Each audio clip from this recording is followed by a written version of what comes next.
আমি ইউকেএবি থেকে বলছি, রেশাদ আমি।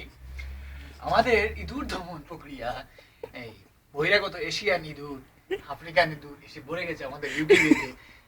এই দমন প্রক্রিয়া আজ আমরা একজনকে আহত করে পরে আমরা তাকে গণপিটুনি দিয়ে নিহত করলাম। সে দেখতে খুবই সুন্দর, সুঠাম অধিকার ছিল।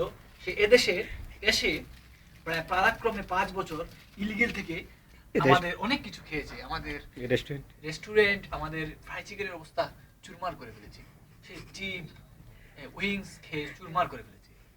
তাই ইউকিবি এজেন্সি থেকে রিপোর্ট পাওয়া মাত্রই আমরা তাকে গ্রেফতার করে এবং গণপিটুনিতে সে মারা গেল। আমরা আবার বলছি ইলিগেল সবাইকে, আপনারা পালিয়ে থাকবেন না, আমাদের কাছে ধরা দিন। আমরা আপনাদেরকে দেশে সুন্দরভাবে পর্যাপ্ত পরিমাণে, স্বাবলম্বী পরিমাণে টাকা দিয়ে আপনাদেরকে পাঠিয়ে দেবো, তবু আপনারা পালিয়ে যাবেন না। আচ্ছা, এটা কি ইউকে বর্ডার এজেন্সি থেকে পালিয়ে যাওয়ার সময় ধরা পড়ে?